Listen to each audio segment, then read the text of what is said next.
Okay, I've got something for you. The new parts have been fitted to the car. The simulation numbers are good, so I look forward to your feedback. Check out the details.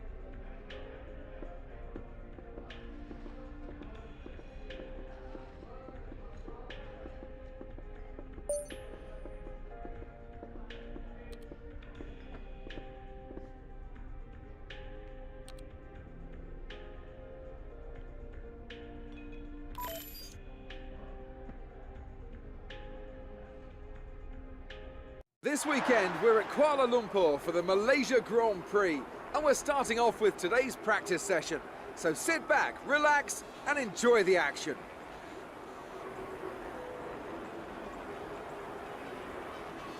A warm welcome once again to the man standing beside me in the commentary box for this session, Anthony Davidson. Hello, Ant. Excited to get underway?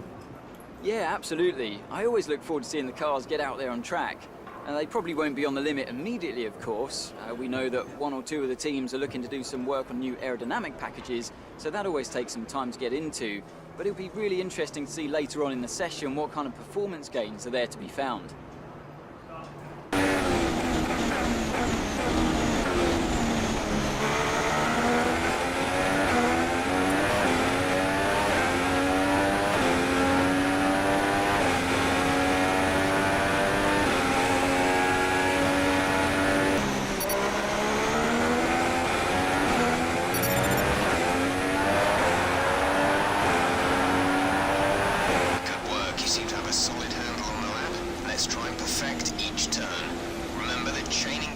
Together will give you a consistency bonus.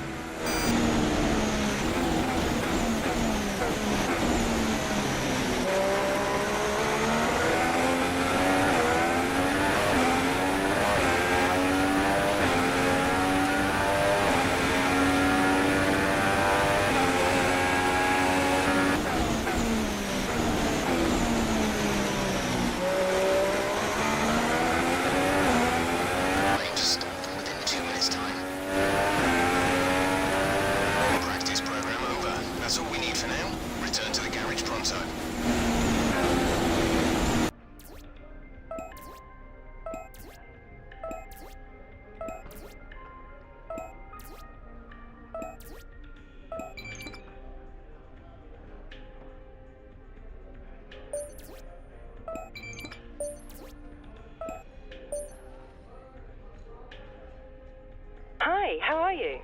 I'm just passing on your qualifying goals for this weekend.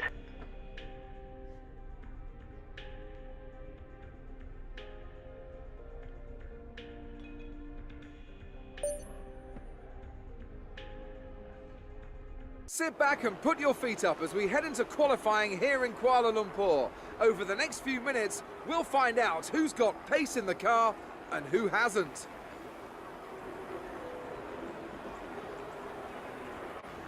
In recent seasons, much talk has been made about tyre wear.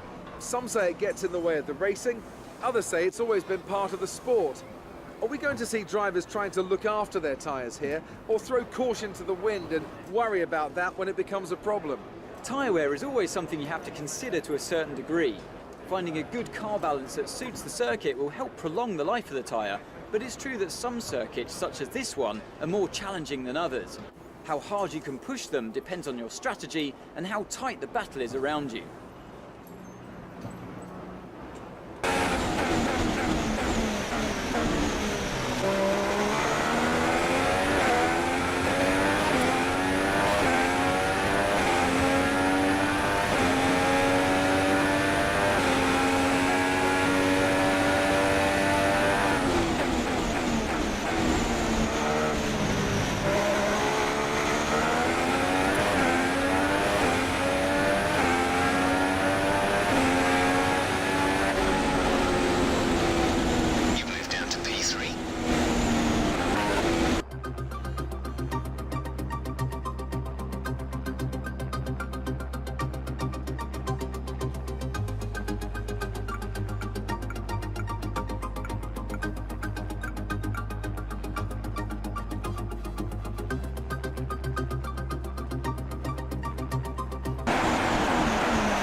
Hi, guess who?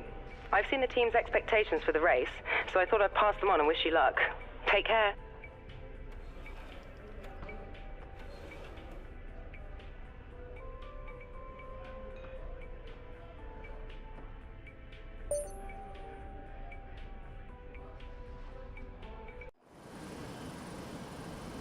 A young Spaniard named Fernando Alonso sat at the front of the grid here over a decade ago now. The first flash of greatness in a race that also gave us the maiden win for Kimi Raikkonen. The Malaysian Grand Prix is an event for gifted racers to climb to the top and for those on the sidelines to find new talents.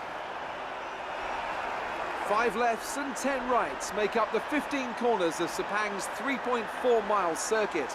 A track where the weather always threatens to play a deciding factor. The drivers will be subjected to forces in excess of 4G and heavy braking zones in 4 of these corners, 2 of which come at the end of DRS zones into turn 1 and to turn 15. And alongside me today to talk you through all that is Anthony Davidson. And welcome again. It's good to be back in Kuala Lumpur, isn't it? A lovely country, Malaysia, lovely circuit, and a race that tends to be quite hard to predict. Yeah, it does indeed. There are a lot of high-energy corners that make the rear tyres suffer around here. Coupled with the excessive heat, that makes it difficult to keep your tyres in the right operating window. And of course, in previous years, we've come here very early in the season, which throws a potential reliability variable in there as well. Okay, so you're lower on the grid than we wanted. Let's make the start count. We're almost ready to go then, and this is what the starting grid looks like for today's race. An immense lap from Lewis Hamilton yesterday puts him on pole position, and P2 goes to Daniel Ricciardo, a strong showing from the Australian. Looking down the rest of the grid, we have Verstappen, Rosberg, Sebastian Vettel, and Raikkonen, Button, Bottas, Alonso, and Marcus Ericsson, Hülkenberg, and Sauber, Carlos Sainz, and Perez, Massa, Kvyat, Romain Grosjean, and Esteban Gutierrez, Magnussen, and Palmer, Rio Haryanto, and Pascal Wehrlein completes the grid. And with preparations almost complete, let's head down to the track.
16.0 seconds.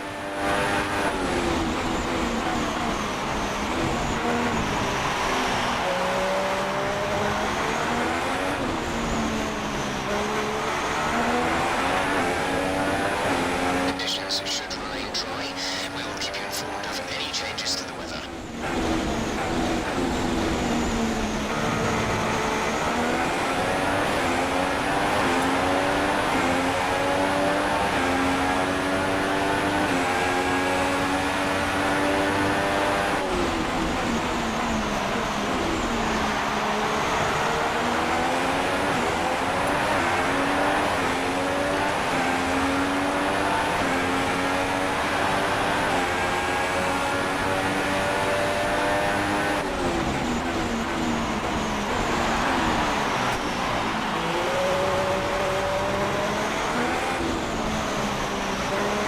You've knocked the front wing. The damage only looks minor, but you'll need to take it easy to avoid making the problem worse.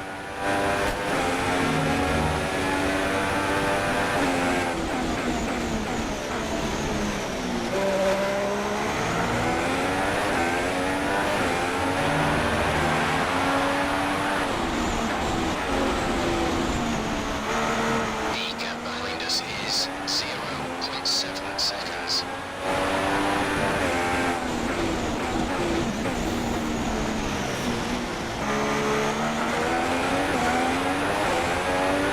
Some information on Hulkenberg. They're speeding up again, so I expect they fixed whatever the problem was.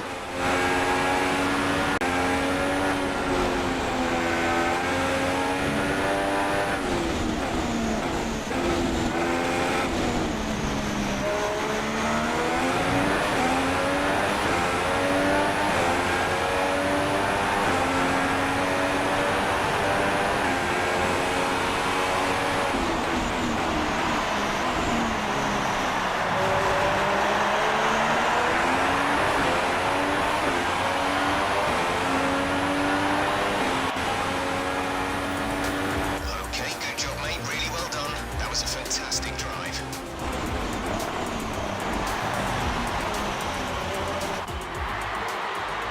A great win then for the Mercedes team today. And I have to wonder, Anthony Davidson, just what set them apart from the competition here. The difference was clearly in the strategy. You could tell they'd done a lot of work on the pit wall to really optimise each stint and get the most out of the tyres. And it highlights just how much of a team sport this really is. But credit to the driver as well, though. There's no good having a well-oiled machine behind the scenes without a talented hand on the wheel, of course. So as I say that, we can see the drivers coming out now to collect their trophies. It's yet more silverware to take back to their base in Brackley after another excellent Grand Prix.